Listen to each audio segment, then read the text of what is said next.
Bismillahirrahmanirrahim. Alhamdulillahirabbil alamin. Wassalatu wassalamu ala al-mab'uts rahmatan lil alamin. Nabiyina Muhammad wa ala alihi wa sahbihi wa man tabi'ahum bi ihsanin ila yaumiddin. Amma ba'd.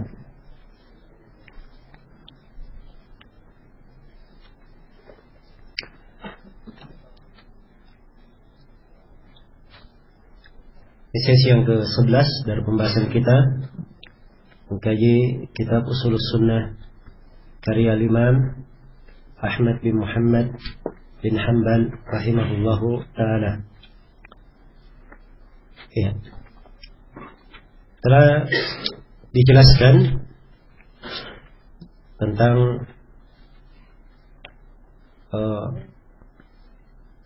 dalil-dalil umum berkaitan dengan kewajiban taat dan mendengar kepada para pemimpin, para penguasa, al-bar wal fajir, yang baik maupun yang fajir.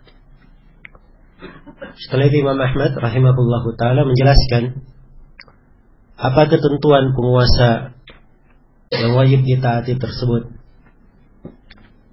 Kata beliau rahimahullah, mimman waliyal khilafata wajtama'a an-nasu alayhi wa radu bih wa man kharaja alayhim bis-sayfi hatta sara khalifatan wa summiya amiral mu'minin. Ya, jadi ukuran seorang imam, seorang amirul mu'minin adalah siapa yang memegang khilafah. Siapa yang memegang khilafah? Perlu saya ingatkan di sini ya bahwa penggunaan khilafah ini di masa Imam Ahmad rahimahullahu taala karena kaum muslimin masih dipimpin oleh satu pemimpin di seluruh negeri. Namun begitu negeri-negeri kaum muslimin semakin meluas dan setiap sudut negeri kaum muslimin memiliki batasan wilayah tersendiri dan ada yang masing-masing, maka setiap dari mereka di negerinya, iya. Maka ini adalah hal yang disepakati oleh para ulama setelah hal tersebut terjadi, karena nas-nas dari Al-Quran dan hadits Rasulullah Sallallahu Alaihi Wasallam yang terkait dengan kewajiban taat kepada penguasa adalah untuk menjaga kesatuan dan kebersamaan kaum muslimin dan menjaga jangan sampai tertumpah darah di tengah mereka. Ini semuanya adalah dengan menjaga ketaatan kepada pemimpin. Jadi kalau di sebuah negeri sudah ada pemimpinnya, seperti sekarang ini negeri-negeri kaum muslimin, Indonesia ini ada pemimpinnya, Malaysia ada pemimpinnya, Arab Saudi ada pemimpinnya, Kuwait ada pemimpinnya, maka setiap dari penduduk negeri itu mereka taat kepada pemimpinnya masing-masing. Iya. Maka bahasa Imam Ahmad di sini mimman waliyal khilafah. Kata khilafah memang digunakan untuk Amirul Mukminin yang menjadi pemimpin kaum mukminin seluruhnya. Tapi perhatikan ya ketentuan berikutnya. Wajtama'an nasu alaihi wa radu bihi. Manusia bersepakat terhadapnya, menjadikannya sebagai pemimpin dan mereka ridha akan hal tersebut. Iya. Ini ukurannya seorang pemimpin. Disepakati dan diridhai. Wa man kharaja alaihim bis-sayfi hatta sara khalifah. Demikian pula syah sebagai pemimpin, kalau dia keluar melakukan kudeta terhadap umat Islam dengan membawa pedang sehingga dia berkuasa dan menjadi khalifah. Iya. Kemudian dia disebut sebagai Amirul Mukminin. Ini juga syah sebagai pemimpin yang disebut di sini wajib didengar dan ditaati. Jadi ini dari Imam Ahmad rahimahullahu taala, beliau ingin menjelaskan bagaimana atau kapan seorang itu dianggap sebagai pemimpin yang wajib didengar dan ditaati. Ini pembahasan yang ingin kita kaji sekarang ini. Iya. Di dalam syariat kita, seorang pemimpin syah sebagai pemimpin dengan salah satu dari 3 ketentuan. Ya, sebagian ulama yang menyebutkan yang keempat, tapi yang keempat ini ada silang pendapat ya. Dan itu pun hanya berkaitan dengan Abu Bakar As-Siddiq saja. Tidak ada masalah saya sebut 4 semuanya supaya tidak ada yang luput. Yang pertama adalah menentukannya penentuan pemimpin secara nas. Ada nas dari Nabi bahwa ini yang menjadi pemimpin setelahku. Ya, dan banyak dari ulama berpendapat bahwa Abu Bakar As-Siddiq beliau adalah pemimpin dengan nas dari Nabi sallallahu alaihi wasallam. Tapi ini pendapat yang kurang kuat. Pendapat yang lebih kuatnya bahwa Abu Bakar menjadi pemimpin dengan cara yang kedua yang akan kita sebutkan. Iya. Betul bahwa Nabi sallallahu alaihi wasallam memberi isyarat-isyarat bahwa Abu Bakar yang akan menggantikannya. Ketika beliau sakit, beliau memerintah siapa yang menggantikan sholat mengimami manusia? Abu Bakar As-Siddiq. Iya. Dan ketika seorang perempuan datang bertanya kepada Nabi, maka Nabi menjawab pertanyaannya, ya, dan menyelesaikan keperluan perempuan itu. Tapi ternyata masih ada keperluan lainnya yang Nabi berkata, kamu datang nanti di kemudian hari. Maka perempuan ini bertanya, ya Rasulullah, kalau saya datang kemudian aku tidak menjumpai engkau, maka Nabi berkata, kamu datangi Abu Bakar As-Siddiq. Iya. Nabi sallallahu alaihi wasallam memerintah untuk menutup seluruh celah yang berada di masjid kecuali milik siapa? Abu Bakar As-Siddiq. Jadi ada hadis-hadis memang isyarat dari Nabi bahwa Abu Bakar yang paling berhak untuk apa? Menggantikannya sebagai khalifah. Ataupun nas tegas ini yang lebih kuatnya tidak ada dari Rasulullah sallallahu alaihi wasallam. Karena itu ya, yang pertama ini pun andai kata ada nas itu cuman pada siapa? Abu Bakar saja. Ya, adapun nas untuk Ali itu hanya kedustaan orang-orang Syiah saja. Ya, tidak ada sama sekali nas dari Nabi sallallahu alaihi wasallam dalam hal ini. Baik, yang kedua, seorang pemimpin menjadi pemimpin itu dengan dipilih oleh ahlul hal wal aqd. Disepakati oleh ahlul hal wal aqd. Sebagaimana Abu Bakar As-Siddiq, beliau dipilih oleh siapa? Oleh para sahabat yang di bawah Saqifah. Tidak semuanya hadir, hanya para sahabat di bawah Saqifah saja. Demikian pula Utsman bin Affan, beliau dipilih oleh siapa? Rembukan antara ahli syura saja. Jadi seluruh manusia dilibatkan di dalamnya, dan ini dipilih oleh Umar. Demikian pula Ali bin Abi Thalib radhiyallahu anhu. Beliau juga hanya dipilih oleh ahlul halli wal aqd. Ini yang pertama, cara yang pertama. Cara yang kedua, seorang pemimpin syah menjadi pemimpin di wilayatil ahd, dengan pelimpahan kekuasaan. Iya, pelimpahan kekuasaan. Dan cara yang kedua ini mu'tabar, disepakati oleh para sahabat, karena ini dilakukan oleh Abu Bakar As-Siddiq radhiyallahu anhu. Iya. Di mana Abu Bakar radhiyallahu taala anhu menyerahkan kekuasaan kepada Umar bin Khattab setelahnya. Maka begitu Abu Bakar meninggal, Umar bin Khattab otomatis menjadi khalifah. Dan para sahabat bersepakat akan hal tersebut dan membaiat siapa? Umar bin Khattab. Maka ini cara disepakati oleh para ulama. Iya, dan Muawiyah radhiyallahu taala anhu mengangkat anaknya Yazid sebagai khalifah. Cara global para sahabat, iya, tidak ada yang mengingkari caranya. Maka ini di antara hal yang disepakati oleh para sahabat radhiyallahu taala anhum. Baik. Ini cara yang kedua ya. Atau sudah keberapa? Urutannya yang keempat ya. Ya. Kemudian yang ketiga. Kemudian yang keempat, yang terakhir adalah ini di kondisi apa? Bukan di kondisi biasa, tapi kondisi luar biasa. Kalau misalnya ada seorang pemberontak, dia berhasil berkuasa, ya, berhasil menaklukkan seluruh wilayah, menjadi pemimpin, ya, maka sepanjang dia sudah menjadi pemimpin, kedudukannya juga sama dengan umumnya pemimpin kaum muslimin yang dipilih oleh ahlul halli wal aqd maupun mendapat limpahan kekuasaan. Sebab dia sudah menjadi apa? Pemimpin. Ya. Melakukan kudeta terhadapnya itu adalah kemungkaran yang menjadi sebab diharamkannya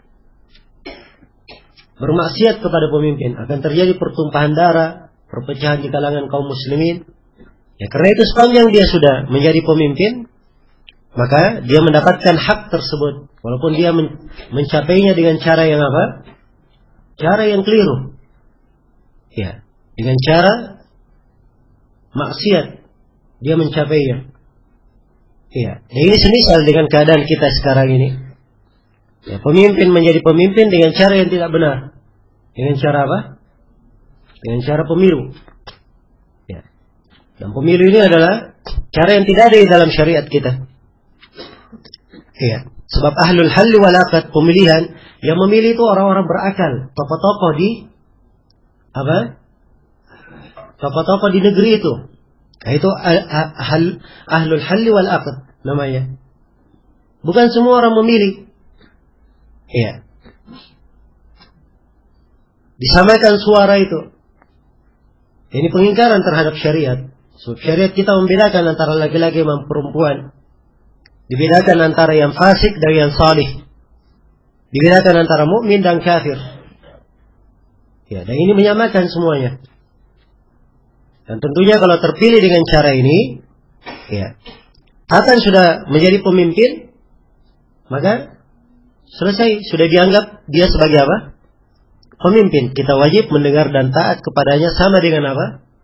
Pemimpin yang lainnya. Dan ini cara yang ketiga, yang saya sebut, cara yang terakhir tadi, yang keempat. Itu dia berkuasa dengan apa? Sama dengan orang yang berkuasa dengan kekuatannya, dengan pedangnya. Iya. Baik. Ini diantara hal yang menunjukkan bahwa cara ini tidak ada silang pendapat di kalangan ulama.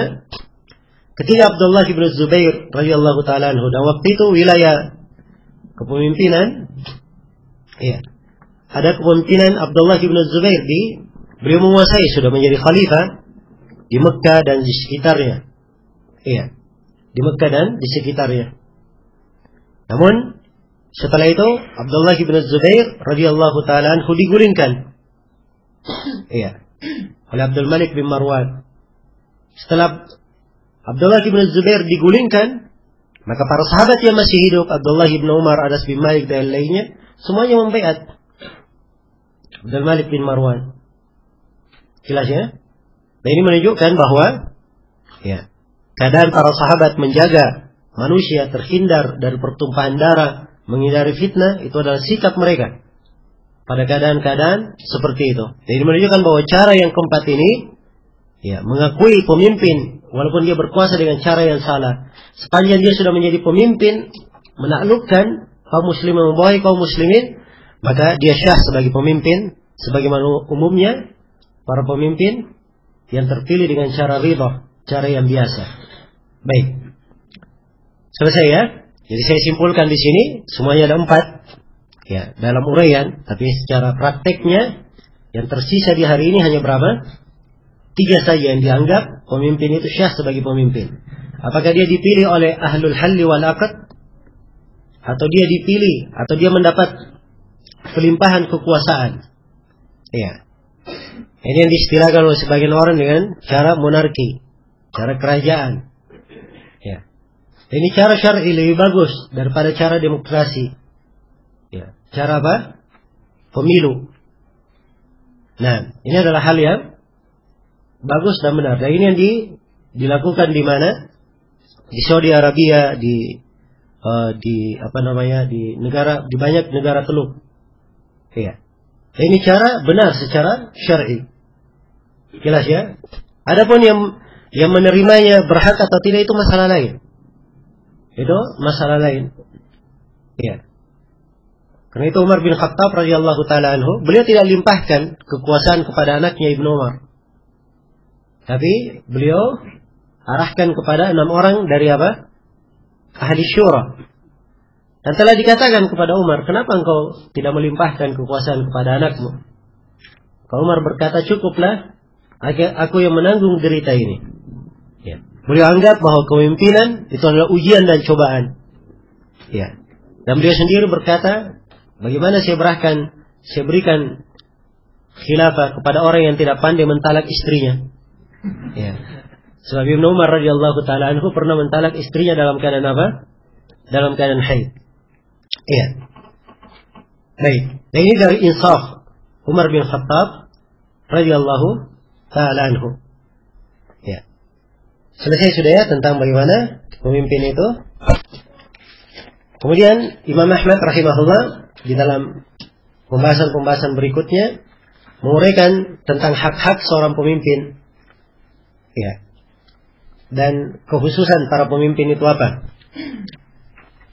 Kata beliau, wal ghazwu madin mal umara ila yaumil qiyamatil barri wal fajiri la yutrak. Kata beliau rahimahullah,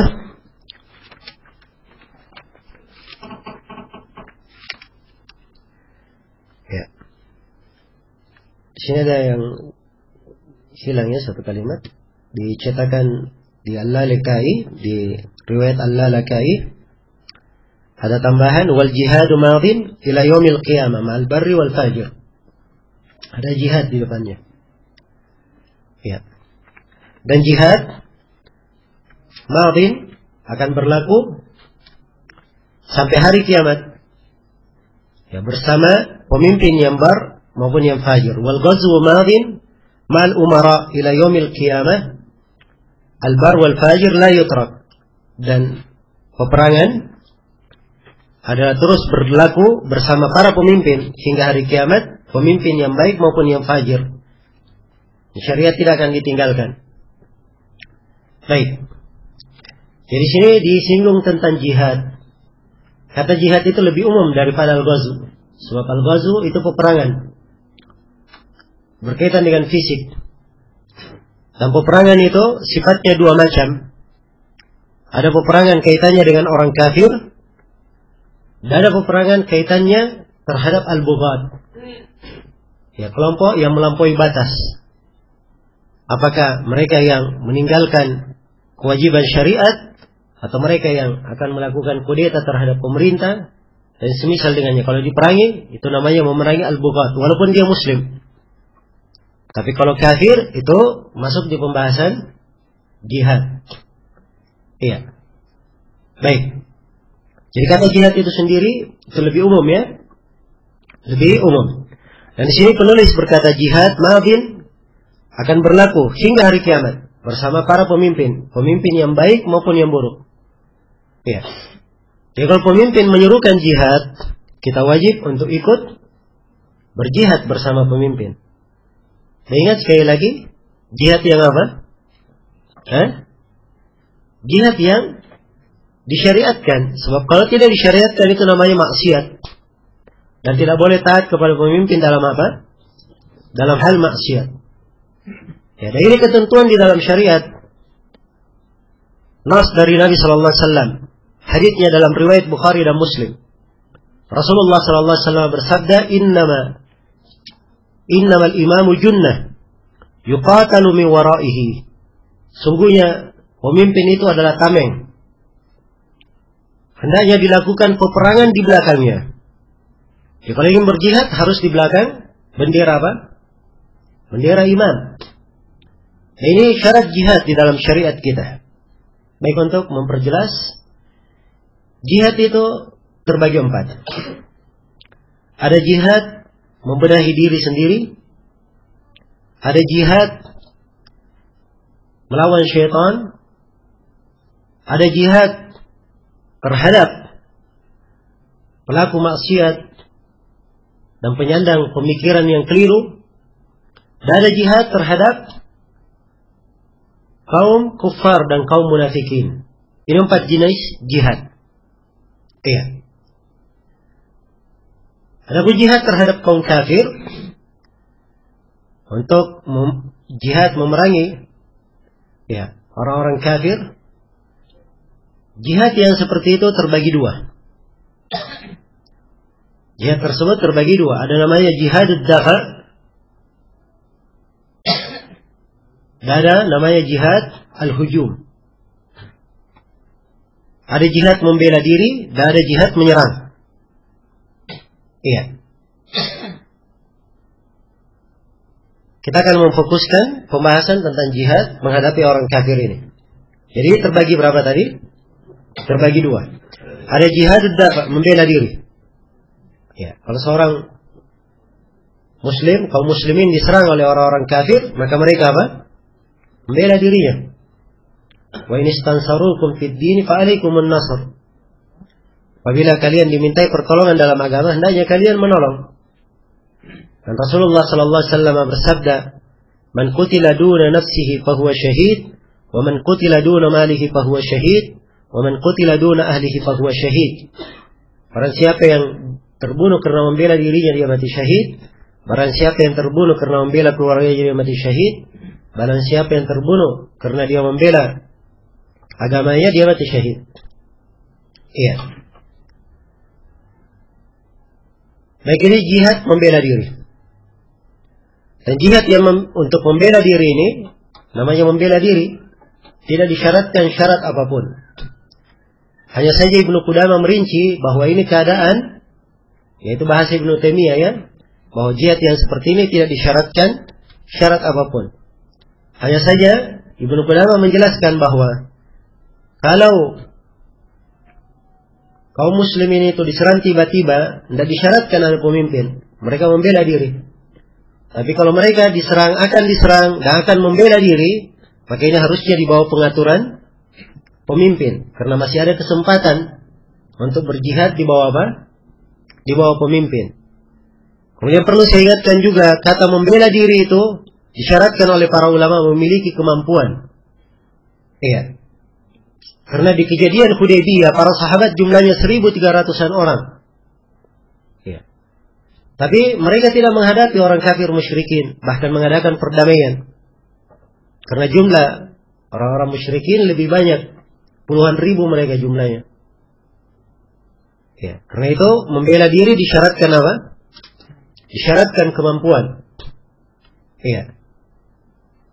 Dan di kejadian akhir masa, ketika Ya'juj dan Ma'juj keluar, ini dua kaum yang tidak ada yang bisa menghadapi mereka. Iya. Maka kemana Imam Mahdi, Nabi Isa bersama kaum muslimin? Ya, mereka diperintah oleh Allah bersembunyi di mana? Di atas gunung. Tidak diperintah untuk menghadapi Ya'juj dan Ma'juj, sebab tidak ada kemampuan menghadapi mereka. Tidak ada kemampuan untuk menghadapi mereka. Jadi perhatikan ya, pembelaan diri itu disyaratkan harus ada kemampuan. Iya. Karena itu banyak dari para ulama kita telah menasihati masyarakat di Filistin, ya, supaya mereka mengadakan perdamaian saja dengan orang-orang Yahudi, hingga mereka memiliki kekuatan. Ya, kalau seperti keadaan sekarang ini, mereka menyerang orang Yahudi, Yahudinya mati, ya, cuma 2, 3, 4, kaum muslimin matinya ratusan. Ya, kerugian yang sangat besar terhadap umat Islam, tidak seimbang nyawa kaum muslimin. Iya. Jadi ini dari hal-hal yang hendaknya diperhatikan. Nah, harus dipahami hukum-hukum syar'i dalam hal yang seperti ini, bukan semangat belaka. Ya. Ayo kita menghadapi orang Yahudi walaupun pakai ketapel. Ya. Ini orang-orang yang tidak mengerti hukum syar'i, hukum syariat dalam hal tersebut. Di Mekah, para sahabat dilarang berperang di Mekah. Ya, mereka ditindas, diperintah bersabar. Bahkan jihad di Mekah dilarang. Larangannya dalam Al-Quran. Alam tara ilal ladzina qila lahum kuffu aydiyakum. Tidakkah kalian lihat kepada orang yang diperintah kepada mereka, tahanlah tangan-tangan kalian. Diperintah menahan tangan. Ya. Nah, itu harus dipahami ya, bahwa jihad memerangi orang kafir secara fisik itu adalah wasilah dari wasilah dakwah. Wasilah dari wasilah apa? Dakwah. Namanya wasilah, kalau dia tidak bermanfaat pada satu keadaan, tidak dipakai. Dipakai cara yang lain. Dipakai cara yang lain. Iya. Maka ini tuntunan syariat di dalam hal jihad yang seperti ini. Ya, ini bukan politik ya. Bukan pula apa? Pemikiran sebagian ulama. Tetapi ini adalah apa? Ketentuan syariat indah untuk diterapkan. Hanya saja banyak dari kaum muslimin tidak mengetahuinya. Iya. Kemudian jihad yang kedua terhadap orang kafir namanya jihadul hujum, jihad menyerang. Iya. Dan jihad menyerang ini disyaratkan oleh para ulama 3 syarat dalam pensyariatannya. Jadi syariatkan dengan berapa syarat? Dengan 3 syarat. Syarat yang pertama, jihad tersebut harus dipimpin oleh pimpinan negara. Iya. Harus ada pimpinan negara yang memimpinnya. Itulah hadits yang saya bacakan tadi. Innamal imamu junnah yuqatalu min wara'ihi. Sungguhnya seorang imam itu adalah tameng. Dilakukan peperangan di belakangnya. Jadi harus dipimpin oleh seorang pemimpin negara. Iya. Bukan diangkat pemimpin sendiri. Oh kita jihad. Pemimpinnya siapa? Ada pemimpin kita. Ya. Ada pemimpinnya. Loh, siapa yang mengangkatnya pemimpin? Ya kita yang mengangkatnya. Bukan itu ya ukuran pemimpin. Ukuran pemimpin sudah diterangkan oleh Imam Ahmad ya. Dan dalam sebuah riwayat Imam Ahmad ya, ditanya bagaimana kita mengenal pemimpin, kata beliau kalau kamu berada di sebuah negeri, kamu tanya penduduk negeri itu siapa pimpinan kalian, semuanya menunjuk kepada satu orang, nah itulah pemimpin namanya. Ya. Jadi kalau dia berada di Indonesia dari Sabang sampai Merauke, dia tanya siapa pimpinan negara, semuanya menunjuk ke sana, maka itulah pemimpin. Kira-kira siapa kalau di Indonesia? Ya presiden kita kan begitu. Ya Pak SBY. Ya baik. Jadi harus dimaklumi, harus dipahami. Ya, bukan dia bikin jemaah satu kelompok, oh ini pimpinan kami. Ya. Kalau begitu apa bedanya? Hak kita sama. Saya juga bisa bikin jemaah.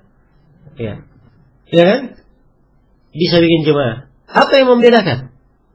Ya. Kalau dia berkata wajib ditaati, sudah saya bikin jemaah, wajib juga taat. Kan begitu? Ya.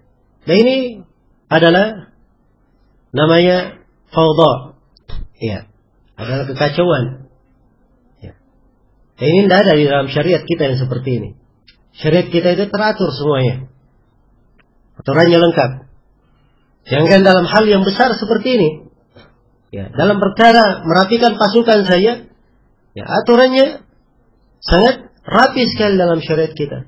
Inna Allah yuhibbul ladzina yuqatiluna fi sabilihi saffan ka'annahum bunyanun marsus. Sungguhnya Allah mencintai orang yang berperan di jalannya bersaf-saf seperti bangunan yang sangat kokoh. Ya.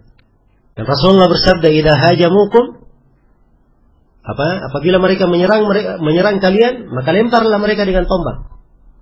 Iya. Ini teknik peperangannya diatur. Kenapa dilempar dengan tombak? Jadi kalau sudah dekat dengan musuh, suruh melempar dengan tombak. Iya. Sebab ini bisa membunuh musuh dari jarak apa? Jauh. Dan itu pun Nabi mengaturnya kalau kalian sudah dekat kepada mereka. Sebab kalau dilempar dari jauh itu tidak bermanfaat. Sasarannya sulit untuk pas. Tapi kalau dekat itu pas sasaran. Ya, dalam hal yang seperti ini saja diatur tekniknya oleh Rasulullah SAW. Apalagi di dalam masalah besar berkaitan dengan urusan apa? Kaum muslimin secara umum. Ya. Karena itu adanya pemimpin kewajiban yang paling wajib. Kewajiban yang apa? Paling wajib adanya pemimpin. Iya. Jadi itulah sebabnya pemimpin ini tetap dijaga. Walaupun dia fajir, fasik, tapi keberadaan pemimpin maslahatnya lebih besar daripada tidak ada pemimpin.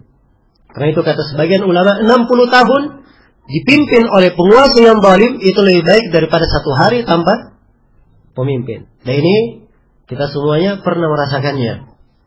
Ya, di Indonesia ini bukan pemimpinnya tidak ada, tapi pemimpinnya sedang digoyah. Ya. Luar biasa. Kenikmatan, ketenangan, ya. Harga yang stabil, yang berbelas tahun atau mungkin puluhan tahun kita rasakan tiba-tiba berubah menjadi krisis moneter. Gara-gara apa? Itu tadi. Ya, orang-orang yang menyuruhkan perubahan itu. Hingga sekarang mana perubahannya? Ya. Hingga sekarang mana perubahannya? Ini harus dipahami ya, dosa yang terjadi, kesalahan yang terjadi, supaya jangan sampai ada yang terjatuh lagi dalam hal yang seperti itu. Ya, menuduh korupsi sampai sekarang tidak terbukti orang yang korupsi. Ya. Apa yang dipermasalahkan? Ya, maka jangan terpancing dengan hal-hal yang hanya membakar semangat saya, keluar dari tuntunan-tuntunan syariat. Ya. Umat Islam tidak ada yang membenarkan kesalahan, tidak rida dengan adanya kezaliman. Tapi bukan artinya seorang berbuat sesuatu yang akan melahirkan kemungkaran lebih besar. Ya. Dan itu diharamkan menurut kesepakatan ulama. Tidak boleh merubah kemungkaran yang akan melahirkan apa? Kemungkaran yang lebih besar. Karena itu kalau dia lihat pada pemimpinnya ada kemungkaran, dia rubah dengan cara kudeta, ini kemungkaran lebih besar. Sebab tidak ada di dalam sejarah orang-orang yang melakukan kudeta dari dahulu hingga hari ini yang membawa kebaikan untuk manusia. Tidak ada. Iya. Yang membawa kebaikan untuk manusia. Mau lihat yang mana? Yang dekat pun di Libya, di mana? Ya di Tunisia yang sudah berganti pemimpin. Siapa yang memimpinnya? Siapa yang menjamin pemimpin yang akan datang lebih baik daripada pemimpin sebelumnya? Iya. Tidak ada yang menjaminnya. Karena itu masuk di dalam hal-hal yang seperti itu. Ya. Itu namanya dia mencari maslahat yang tidak jelas. Ya, kalau melanggar jelas-jelas dia melanggar apa? Ketentuan syariat yang sangat terang. Nah, ini harus dipahami ya. Ya, dan itulah fungsinya seorang mempelajari akidah. Nah, orang yang paham akidah ahli sunnah seperti ini dia akan kuat di kondisi apapun. Ya, tidak terlihat ahli sunnah dimanapun mereka berada. Ya, akan melakukan kudeta terhadap pemerintah. Ya, dalam perkara-perkara yang seperti itu. Karena itu bandingkan ya, lihat negeri-negeri sekarang ini. Lihat mereka, sebuah negeri semakin kuat kepada akidah yang benar, maka kokoh pula negeri tersebut. Perhatikan Saudi Arabia. Semua di negara sekitarnya goncang. Tapi mereka tetap saja dalam keadaan stabil dan apa? Tenang. Iya. Karena memang manusianya ya banyak dididik oleh para ulamanya, ditanamkan akidah yang benar pada mereka. Ya. Dan inilah yang menjadi sumber kebaikan untuk mereka. Karena itu perhatian terhadap akidah itu adalah perkara yang paling pokok. Dan ini tidak dipahami oleh kepala-kepala negara. Dan dipahami oleh pemimpin-pemimpin kaum muslimin. Ya, andai kata mereka ingin menciptakan kestabilan di sebuah negeri, harusnya yang paling pertama dibenahi adalah akidah umat. Itu yang paling pertama. Tidak usah memikirkan perkembangan teknologi. Ya, itu urusan yang kesekian. Tapi yang paling pertama adalah akidahnya. Kapan akidahnya benar, akidahnya baik, maka akan baik pula seluruh urusan di dalam negeri tersebut. Iya. Tapi kapan akidahnya tidak benar, walaupun dia memiliki kemajuan, perhatikan ya kemajuan di negeri-negeri kafir. Tapi tingkat kriminalitas paling banyak di mana? Negeri kafir tersebut. Sebagian negeri ya paling makmur. Ya, pengangguran pun digaji. Tapi angka bunuh diri di negeri itu yang paling banyak. Mana ada ketenangan? Ya, inilah pentingnya seorang mengenal akidah yang benar. Ya, akidah yang benar. Baik. Kemudian jadi saya kembali kepada syarat jihad tadi ya. Syarat yang pertama disyaratkan apa? Ada pemimpin. Kemudian syarat yang kedua disyaratkan kaum muslimin memiliki kekuatan. Iya. Nah itu di Mekah tidak ada kekuatan, ada pemimpin tapi tidak ada kekuatan. Dilarang berjihad. Setelah pindah ke Madinah ada kekuatan, tidak langsung diperintah jihad secara mutlak. Perintahnya bertahap.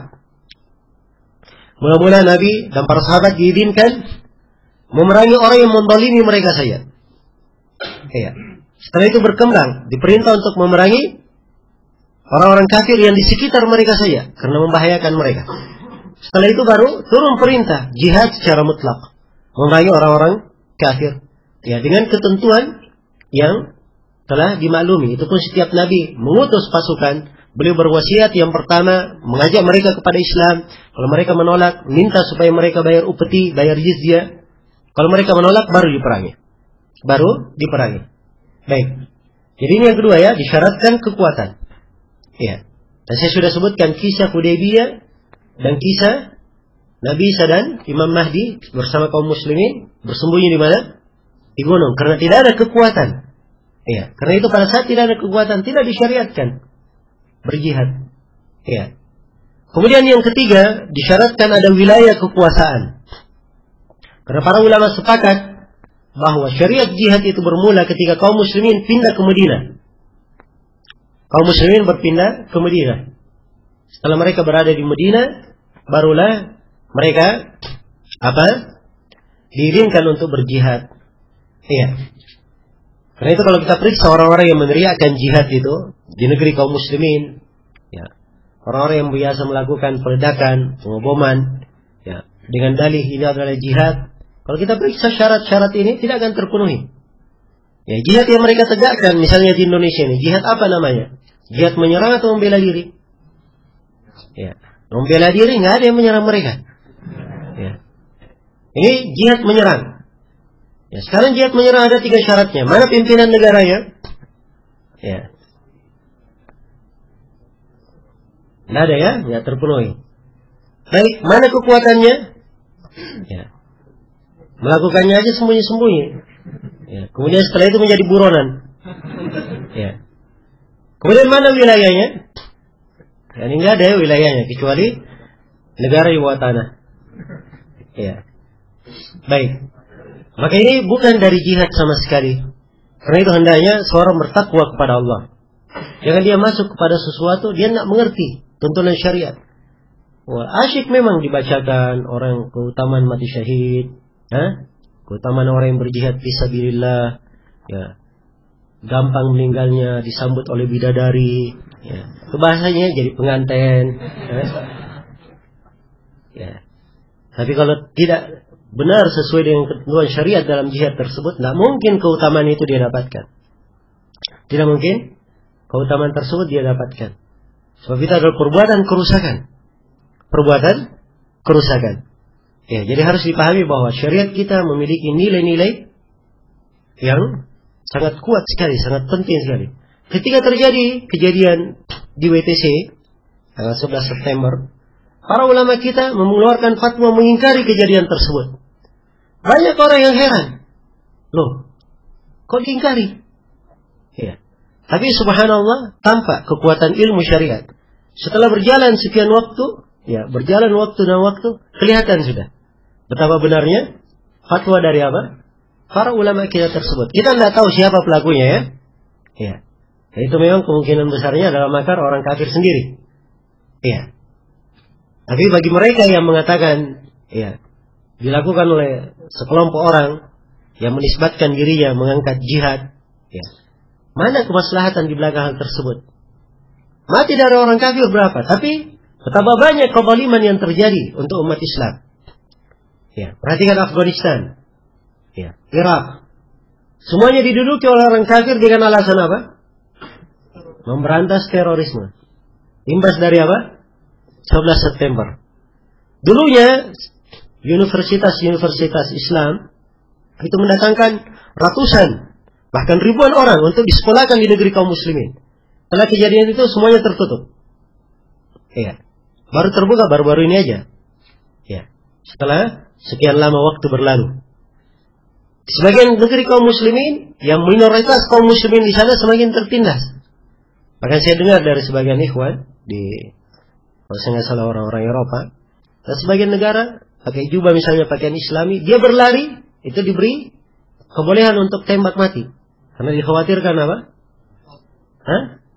Akan membuat suatu yang berbahaya. Jadi kalau dia lari kejar mobil misalnya tembak mati. Ya, subhanallah ya, banyak sekali kesempitan yang didapatkan. Karena itu hendaknya dipahami bahwa seorang harus melihat, mengukur segala sesuatu dengan timbangan syariat. Dan para ulama kita ketika mengeluarkan fatwa, ya mereka murni di atas pertimbangan syariat. Tidak ada tekanan siapapun dalam hal tersebut. Hingga hari ini mereka katakan bahwa para ulama itu didoktrin oleh pemerintah.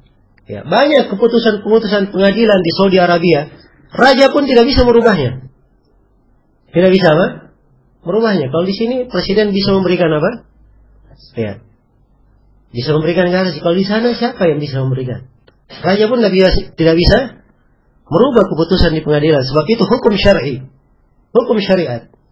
Ya, inilah yang hendaknya diperhatikan oleh umat Islam, dipahami tentang keagungan dan kebesaran agamanya. Kemudian kata beliau, wal ghazwu madin mal umara ila yaumil qiyamah al bar wal fajir la yutrak. Ini peperangan ya. Dan sudah kita terangkan juga. Kemudian kata beliau, wa qismul fai' wa iqamatul hudud ila al-a'immati madin laysa li ahadin ayyata'ana fihi ayyata'ana 'alaihim wa la yunazi'ahum.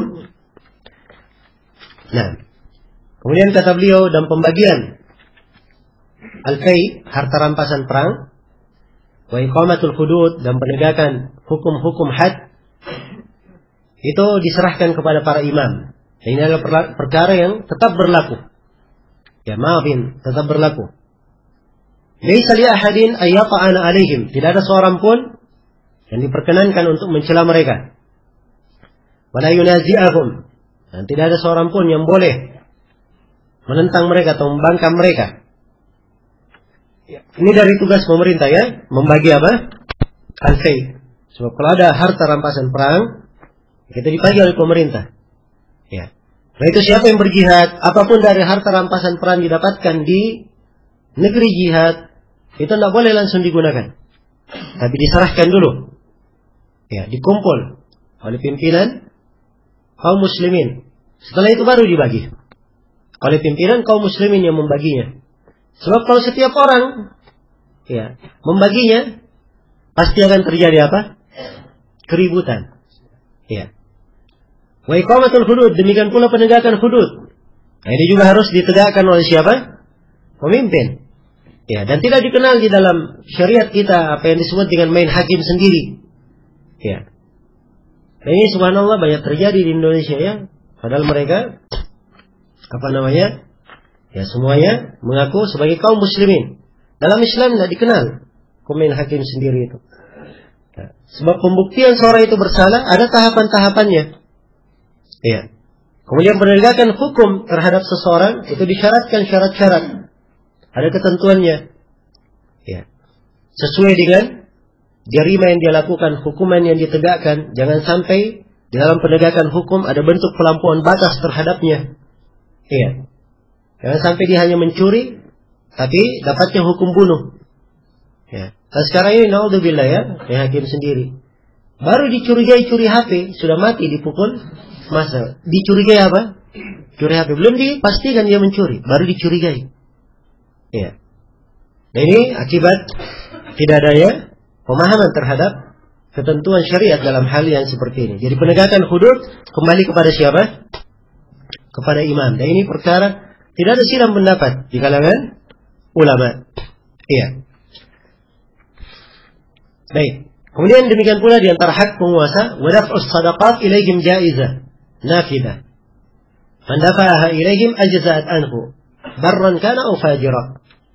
Demikian pula menyerahkan sedekah, menyerahkan zakat. Kalau seorang membayar zakat, boleh diserahkan kepada pemerintah.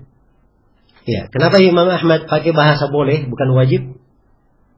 Ya, sebab ini memang di dalam penyerahan atau pembagian sedekah, ya, asalnya memang hak pemerintah. Tapi kalau pemerintah mengizinkan pemilik zakat untuk membagi sendiri, itu tidak ada masalah. Iya. Baik, jadi kalau pemerintah mengharuskan manusia supaya menyetor zakatnya kepada pemerintah, maka mereka wajib untuk menyerahkannya. Iya. Dan kalau sudah diserahkan kepada pemerintah ternyata digunakan salah, zakatnya sudah benar. Yang menanggung dosanya siapa? Yang menyalahgunakannya. Iya. Demikian. Maka ini ketentuan di dalam syariat kita. Dan ini dalam penyerahan kaidah menyerahkan zakat kepada pemerintah. Kaidah yang sangat indah, ya, di dalam syariat kita. Iya. Sebab ekonomi umat itu sangat kuat sekali dari zakat. Ya, andai kata ekonomi umat itu betul-betul dibina dari zakat, ya, itu cukup untuk sumber kemakmuran mereka. Ya, cuma menjadi masalah banyak dari negeri kaum muslimin, termasuk negeri kita, kiblatnya bukan ke umat Islam dalam hal-hal yang seperti ini. Ya, pungutan pajak, ya, semisal dengan itu. Ini akhirnya yang terjadi adalah apa? Yang terjadi adalah, ya, banyaknya kerusakan, penyalahgunaan dana dan semisal dengan itu. Ya, berbeda kalau dengan kewajiban zakat. Ya, ada sisi tanggung jawab syar'i pada jiwa seorang. Ini zakat. Ya. Sehingga orang yang mengeluarkannya pun dia akan mengeluarkan sebagaimana mestinya. Dan orang yang datang memungutnya pun dia akan berusaha untuk amanah di dalamnya. Ya. Tapi berbeda dengan hal yang tidak dinamakan dengan istilah apa? Zakat. Ya. Seruan syaitan untuk menjatuhkan seorang di dalam penyimpangan pada hal tersebut akan lebih luas, lebih banyak lagi. Iya. Nah, ini sebenarnya pembahasan zakat ya, cuman saya ingatkan saja. Dan Imam Ahmad berkata, siapa yang menyerahkan zakat itu kepada penguasa, maka hal tersebut telah cukup baginya. Ya, baik penguasa itu, baik orang yang bar atau dia adalah seorang yang fajir. Nah, ini dari hak penguasa juga ya, hak berikutnya. Kemudian hak berikutnya dari penguasa, kata beliau, wa salatul jum'ati khalfahu wa khalfa man walla jaizatun tammatun raka'atan. Man aadahuma fahuwa mubtadi' tarikun lil athar mukhalifun lis sunnah laysa lahu min fadli jum'atihi syai'un idza lam yara as-salata khalfa al-a'imma man kanu birrahum wa fajirahum. Iya, barrahum wa fajirahum. Kata beliau, dan salat Jumat di belakang para penguasa. Ya. Ini dari hak penguasa ya, bahwa penegakan Jumat itu harusnya di belakang penguasa. Ya, karena itu di negeri-negeri yang menerapkan hukum Islam, tidak ada masjid yang dipakai untuk sholat Jumat kecuali ada izin resmi dari penguasa. Apakah di Kementerian Agamanya yang merupakan lembaga yang diamanahi oleh penguasa, ataupun di lembaga yang lainnya. Ya. Dan di negeri kita ini dari hal yang di kebanyakan tempat tidak diatur, walaupun di sebagian departemen agama, di sebagian tempat mengaturnya, tapi di kebanyakannya dibebaskan. Ya, karena itu sering terjadi masalah. Karena apa? Jumat ini. Siapa saya yang mau bikin Jumat? Dia bikin Jumat. Ya, tidak lapangan, tidak ini, tidak itu. Ya. Akhirnya terjadi apa? Fawdha. Ya. Dan ini juga yang mengakibatkan banyak orang yang bicara sembarangan di hari Jumat. Nah, harusnya Jumat itu kalau digunakan dengan baik, ya, itu akan menjadi pembinaan yang baik dan akan menjadi tempat untuk menyatukan kaum muslimin. Yang penting yang nasihat yang disampaikan nasihat yang benar. Tapi kalau Jumat sekarang seperti sekarang, mimbar-mimbar Jumat dipakai untuk memanas-manas hati rakyat, untuk membenci kepada penguasa, maka inilah yang terlihat sekarang ini. Tapi kalau pemerintah mengelolanya dengan baik, ya, maka ini akan menjadi sebab stabilnya negeri tersebut. Ya, bayangkan kalau setiap Jumat semua kaum muslimin hadir, diberi pengarahan, ya, maka tentunya akan tercipta apa? Ketenangan dan kebaikan. Ya, kalau pengarahannya benar, sekali lagi kalau pengarahannya apa? Benar. Tapi kalau pengarahan seperti kita lihat sekarang, ya repot ya. Khutbah Jumat saja macam-macam judulnya. Ya, ada pernah yang khutbah Jumat di sana? Ya, judulnya peranan pramuka dalam pembangunan. Ya. Ada juga yang pernah khutbah Jumat, ya dia bahas salah satu ya dari butir Pancasila. Ya. Nah, ini repot yang seperti ini. Nah, kalau diatur dengan baik, kalau pemerintah dalam setahun diberikan tema-tema, ya, khatibnya silahkan bicara apa saja temanya ini, ya, atau diberikan kerangka temanya bagaimana, itu akan menjadi pembinaan yang baik untuk apa? Untuk umat. Ya, baik. Jadi kata beliau di sini bahwa sholat Jumat di belakang imam, wa khalfa man walla, atau di belakang siapa yang diangkat oleh imam, diangkat oleh imam. Jaizatun tammatun, ini adalah hal yang boleh sempurna. Rakaatan, 2 rakaat. Jadi kalau dia sudah sholat di belakang imam, atau siapa yang ditunjuk oleh imam mengimami sholat, maka sholat Jumatnya sudah syah, sempurna sudah, 2 rakaat. Ya. Man a'adahuma fahuwa mubtadi'. Siapa yang mengulanginya, dia ahlul bidah. Dihukumi apa oleh Imam Ahmad? Mubtadi'. Perhatikan bahasanya ya, mubtadi'. Iya. Sebab ini termasuk masalah apa? Masalah penting, masalah pokok. Iya. Ini satu kesalahan ya. Karena itu saya selalu mengulangi bahwa satu kesalahan, ya, ditinggalkan, itu kadang membuat seorang itu menjadi mubtadi'. Ya, jangan berkata seorang itu dikatakan ahlul bidah kalau dia apa? Ya, melakukan 10 kesalahan, 12 kesalahan. Ya. Tapi kadang satu perkara pokok itu bisa menyebabkan dia dianggap sebagai ahlul bidah. Tarikul lil athar, dan dia meninggalkan hadits-hadits tentang hal ini. Mukhalifun lis sunnah, meninggalkan sunnah. Karena Nabi SAW bersabda tentang penguasa yang sholatnya diakhirkan waktunya. Kata Nabi, sallu fa in asabu falakum wa lahum wa in akhtau falakum wa alaihim. Sholatlah kalian bersama mereka. Kalau benar sholat mereka, pahalanya untuk kalian dan untuk mereka. Dan kalau mereka keliru sholatnya, pahalanya untuk kalian, dosanya ditanggung oleh mereka. Dan ini adalah rahmat dari Nabi SAW untuk umat. Dan keberadaan kaum muslimin tetap sholat bersama para imam kaum muslimin, walaupun ada kekeliruan pada mereka, ini akan menjaga persatuan umat, menjaga kebersamaan umat, menjaga darah mereka, harta mereka, ya, dan keamanan mereka. Baik. Mukhalifun lis sunnah, menyelisih sunnah, ya, kalau meninggalkan sholat. Laisa lahu min fadli jum'atihi syai'. Dia tidak akan mendapatkan suatu apapun dari keutamaan Jumat itu kalau dia tinggalkan. Nah, di dalam yara salata khalfal a'immah man kanu barrahum wa fajirahum. Apabila dia tidak berpendapat boleh sholat di belakang imam, apakah imamnya ini imam yang baik atau imam yang fajir? Iya. Nah, ini saya kira jelas, ya, untuk pembahasan. Ini salah satu hak dari seorang imam. Iya. Di pembahasan kunut subuh juga, di pembahasan kunut nazilah, ya, di pembahasan kunut nazilah juga disebutkan oleh para ulama bahwa ini dari khususiyah apa? Khususiyah imam. Iya. Imam yang menentukan kunut nazilah atau tidak. Sebab kalau semua orang, ya, melihat sesuatu terjadi langsung melakukan kunut nazilah, ini bisa terjadi hal-hal yang tidak diinginkan. Iya. Karena perkara-perkara yang berkaitan dengan isu-isu umum, apakah berbentuk keamanan atau ketakutan, itu di dalam Al-Quran diterangkan supaya apa? Supaya tidak langsung disebarkan. Ya. Tapi isu-isu umum seperti itu, ya, disampaikan kepada yang berwenang, dan mereka yang menilai ini disebarkan atau tidak.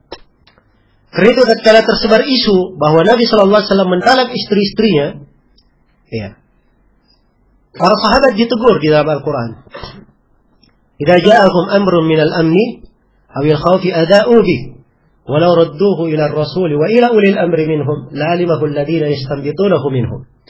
Andai kata apabila datang kepada mereka sebuah perkara yang mengandung keamanan atau ketakutan, ya, mereka langsung menyebarkannya. Ya, dicela, ya, orang yang langsung menyebarkan. Kemudian diarahkan apa harus yang dilakukan. Andai kata mereka kembalikan perkara tersebut kepada Allah, apa dikembalikan kepada Rasulnya atau kepada ulil amr. Ini ulil amr lagi, kepada pemerintah atau kepada ulama. Ya, karena itu tidak setiap perkara yang tersebar terjadi langsung disebarkan, tapi disampaikan. Kalau dia perkara berkaitan dengan maslahat umum, disampaikan kepada pemerintah. Ya, berkaitan dengan sisi ilmiah, sampaikan kepada ulama, mereka yang berbicara, ya, menjelaskan tentang apa, ya, kekeliruannya, kesalahannya, atau semisal dengan itu. Nah, demikian. Inilah yang akan menimbulkan keamanan, menciptakan keamanan. Dan ini subhanallah, isu ayat ini turun, ya, isu tersebar bahwa Nabi apa? Mentalak istri-istrinya, padahal tidak. Nabi hanya melakukan apa? Ila saja, bersumpah 1 bulan tidak akan mendekati apa? Istri-istrinya. Dan itu bukan talak. Iya. Jelas ini? Ya, kalau sekarang ini kita lihat, ya, ya, isu beredar sedemikian rupa, sangat cepat sekali beredarnya. Iya. Dan ini peringatannya bagi orang yang senang, apa ya, sekarang memiliki fasilitas, apa namanya, HP, ya, gampang kirim broadcast dan apa namanya, pesan-pesan, ya, pasang status, ya. Hal-hal yang meresahkan, maka yang seperti ini hendaknya diperhatikan. Ya, jangan sampai kita menanggung dosa orang-orang yang resah itu. Ya. Nah, ini dari kemungkaran juga yang kita lihat, ya, dari apa yang disebarkan di mass media, yang terlihat, terdengar maupun tertulis. Ya. Sebagian acara itu harusnya dilarang oleh pemerintah. Tapi itulah, ya, tidak akan tercipta keamanan kecuali apabila, ya, seluruh pimpinan kaum muslimin itu menerapkan hukum Islam. Iya.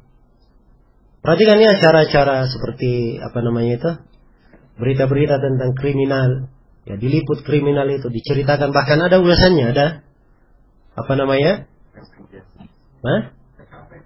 Iya, sudah digambarkan bagaimana dilakukannya, ya, reka ulangnya.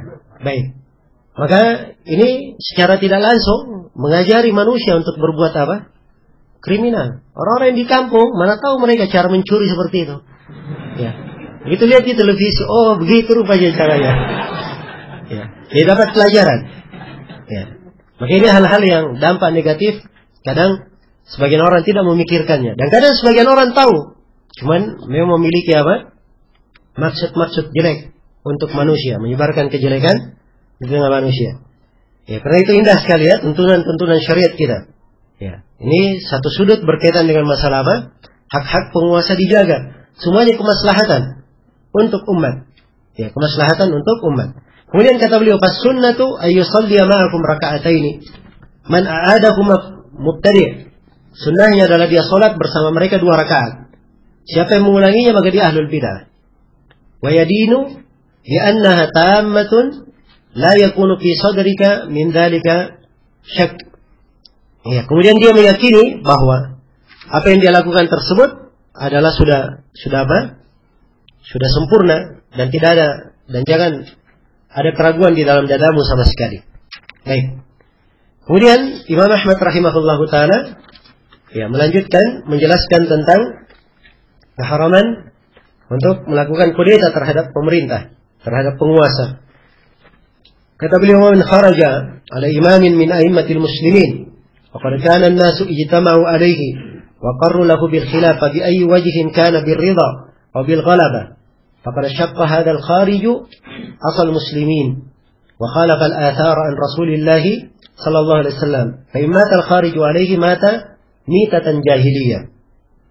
Ya, kata beliau, dan barang siapa yang keluar terhadap pemerintah, ini kalimat keluar ya, bisa bermana kudeta, bisa bermana membangkang, bisa bermana apa? Melawan. Ya. Dia keluar terhadap seorang imam, pemimpin dari para pemimpin kaum muslimin. Di mana manusia kaum muslimin mereka ini ya telah bersepakat di bawah kepemimpinan imam tersebut.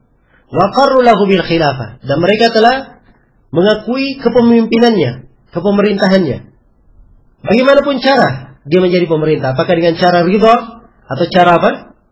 Kekuatan paksa. Kita tadi 3 cara ya. Ridha itu ada 2. Dipilih oleh ahlul halli wal aqd dan apa? Pelimpahan kekuasaan. Dan dengan cara terpaksa itu tadi yang kita terangkan. Kalau dia berkuasa dengan apa? Kekuatannya. Jadi siapa saja yang keluar terhadap imam ini, maka orang yang keluar ini dia telah memecah tongkat kaum muslimin, persatuan kaum muslimin. Iya. Wa khalaqa al-athar an Rasulillah sallallahu alaihi wasallam, dan dia menyelisihi hadis-hadis dari Rasulullah sallallahu alaihi wasallam. Fa imma al-kharij alaihi, kalau orang yang melakukan kudeta ini mati, mata mitatan jahiliyah, maka dia matinya mati apa? Mati jahiliyah. Karena itu Rasulullah sallallahu alaihi wasallam bersabda, ya. Menjelaskan tentang siapa yang keluar dari ketaatan, ya. Ya. Man kharaja anil jama'ati qaila shibrin famata mata mitatan jahiliyah. Siapa yang keluar dari jemaah walaupun sejengkal kemudian dia mati, maka matinya adalah mati apa? Mati jahiliyah. Ya, dan jemaah yang dimaksud adalah kaum muslimin dipimpin oleh apa? Pimpinan negara. Nah, karena itu orang-orang yang mengartikan mati jahiliyah itu, kalau misalnya dia punya jemaah, ya, siapa yang keluar dari jemaahnya dia mati jahiliyah. Ya, hakikatnya mereka saya mati jahiliyah hakikatnya. Ya, sebab mereka ini bikin jemaah di dalam apa? Di dalam negara. Itu artinya dia bikin jemaah di dalam jemaah. Ya. Dan hakikatnya mereka lah yang tidak mengakui apa? Jemaah yang benar. Dan harusnya mereka yang dianggap sebagai mati jahiliyah. Iya. Sebab kalau jemaah itu dianggap benar, ya. Ya, apa gunanya? Apa bedanya dengan yang lain? Semuanya bikin jemaah. Ya, anggaplah 10 jemaah. Setiap pemimpinnya menganggap patut dibeat. Siapa yang keluar maka dihukumi apa? Mati jahiliyah. Apa bedanya antara A dan B, antara jemaah pertama dan jemaah fulan? Iya. Karena itu yang menjadi ukuran di sini adalah apa? Pimpinan negara. Menjadi ukuran adalah pimpinan negara. Baik. Nah, ini apa yang disebut oleh Imam Ahmad di sini, ini adalah hal yang disepakati ya oleh para ulama. Tidak ada silang pendapat. Karena itu kalau ada yang memahami selain daripada itu pemahaman dari kepalanya sendiri. Atau pemahaman hanya diambil dari orang-orang yang tidak benar pemahamannya. Adapun para a'immah tidak ada silang pendapat dalam hal ini. Baca buku akidah apa saja, tidak ada yang akan menyelisihi apa yang disebut oleh Imam Ahmad rahimahullahu taala di sini. Iya. Kemudian harus diketahui bahwa kudeta terhadap pemerintah itu dua macam. Yang pertama ada kudeta secara fisik, dan yang kedua ada kudeta dengan apa? Dengan lisan. Ya, karena itu kaum Khawarij dulu itu dua macam kaum Khawarij dahulu. Kaum Khawarij ada kaum Khawarij mengangkat pedang, nah, itu yang berperang. Dan ada kaum Khawarij disebut dengan nama Al-Qa'adah atau Al-Qu'ad. Ya, kaum Khawarij yang kerjanya duduk saja. Dia duduk-duduk tapi memprovokasi. Ya. Memanas-manasi. Ya, sehingga orang melakukan apa? Kudeta. Nah, ini dua jenis kaum Khariji. Ya, dan dua-duanya ada di masa ini ya. Ada di masa ini. Yang keluar dengan pedangnya ini biasanya korban-korban biasanya. Ya. Kalau tokoh-tokohnya ya itu biasanya duduk cantik. Ya. Duduk manis. Ya. Menulis, kemudian apa? Berceramah. Ya. Korban-korban ini yang apa? Mengangkat senjata. Ya. Dan ini semuanya dianggap bentuk dari khuruj, bentuk dari keluar terhadap penguasa. Ya. Dan Rasulullah SAW sangat tegas dalam hal ini. Ya. Man atakum wa amrukum jami' yuridu an yashqa asal muslimin fadribu unuqal akhir minhuma kainan man kan. Siapa yang mendatangi kalian sedangkan perkara kalian bersatu di bawah pimpinan seorang pemimpin, orang yang datang ini ingin memecah belah tongkat kaum muslimin, maka kata Nabi, penggallah leher orang yang terakhir datang ini, siapapun dia, penggal lehernya. Iya. Sebab menjaga persatuan umat Islam itu adalah pokok di dalam syariat kita. Iya. Mengganggu gugat ya keberadaan penguasa ini akan melahirkan apa? Kemungkaran-kemungkaran besar. Iya. Karena itu para ulama juga menyebutkan bahwa kudeta terhadap pemerintah tidak dibolehkan kecuali dengan beberapa syarat. Syarat yang pertama, apabila telah terlihat kekafiran yang nyata pada pemerintah itu. Ada kekafiran yang nyata. Itulah hadits Ubadah bin Samit radhiyallahu taala anhu, illa an taraw kufran bawahan indakum fihi minallahi burhan. Kecuali kalau kalian melihat kekafiran yang nyata, kalian punya argumen di sisi Allah tentang hal itu. Ingat ya, kekafirannya apa? Nyata, bukan kekafiran sembunyi. Apalagi dengar-dengar saja. Nah, dapat isu, oh si pemerintah ini begini, begitu. Ya. Nah, dan di sini kadang sebagian orang keliru memahami hadis. Kan bukankah Nabi bersabda, man ra'a minkum munkaran? Siapa di antara kalian yang melihat kemungkaran? Ya, masa kita biarkan penguasa berbuat kemungkaran? Coba tanya kepadanya, kamu lihat penguasa melakukannya? Oh tidak, saya dengar-dengar aja. Berarti kamu belum beramal dengan hadis. Sebab hadis mengatakan apa? Siapa yang melihat di antara kalian kemungkaran? Harus dia pastikan. Ya, kekafiran yang nyata ya. Indakum fihi, kalian memiliki argumen pada hal itu. Jangan pakai dalil umum untuk hal yang khusus. Harus ada dalil khusus tentang hal itu, bahwa dia kafir dalam perkara tersebut. Ya. Minallahi burhan, dari Allah kalian memiliki apa? Argumen. Ya. Siapa yang bisa menentukan ini argumen dari Allah? Ini hanya tugasnya siapa? Para ulama. Ya. Tugasnya orang-orang yang berilmu. Karena itu masuk di dalam perkara yang seperti ini, itu artinya berucap atas Allah tanpa ilmu. Sebab yang berbicara, yang layak berbicara dalam hal ini hanya para ulama saja. Jadi itu syarat yang pertama ya, dia melihat kemungkarannya apa? Kemungkaran yang nyata. Kemudian yang kedua disyaratkan boleh kudeta kalau kaum muslimin memiliki apa? Kemampuan. Kaum muslimin memiliki kemampuan. Iya. Ya. Sebagian ulama kita seperti Syekh Mukbil beliau sebutkan harus memiliki istighna zati. Ya. Kemampuan pada diri mereka sendiri. Dalam artian kalau sudah melakukan kudeta kepada pemerintah, ya, kemampuan mereka pada dirinya sudah cukup. Ya. Nah, ini beliau ambil pengalaman dari sebagian negara yang melakukan kudeta terhadap pemerintahnya, tapi dia mengambil bantuannya dari orang kafir. Ya. Begitu sudah terjadi, ya, orang kafirnya berkhianat, habislah persenjataan mereka. Ya. Bukannya menurunkan pemerintah, malah mereka yang apa? Ditindas. Ya. Jelas ya? Maka harus memiliki kemampuan. Ini syarat yang kedua. Syarat yang ketiga, ya, disyaratkan tidak melahirkan kemungkaran yang lebih besar. Tidak melahirkan kemungkaran yang lebih besar.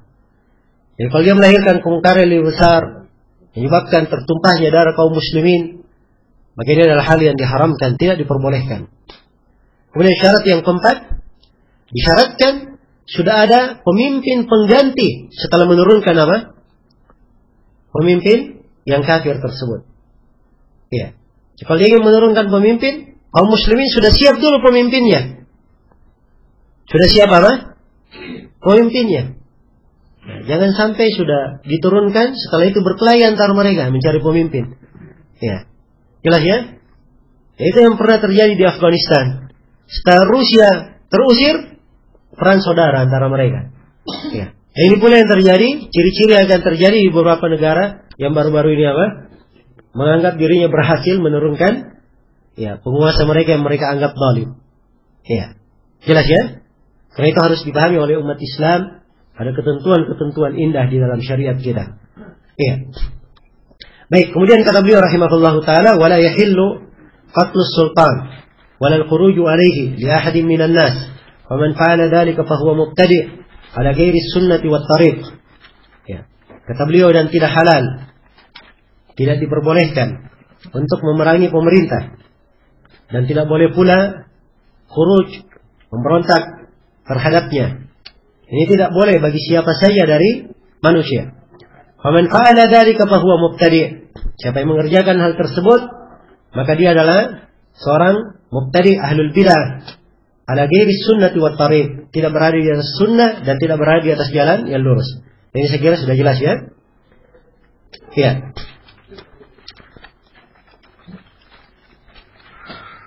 Yang berapa sekarang?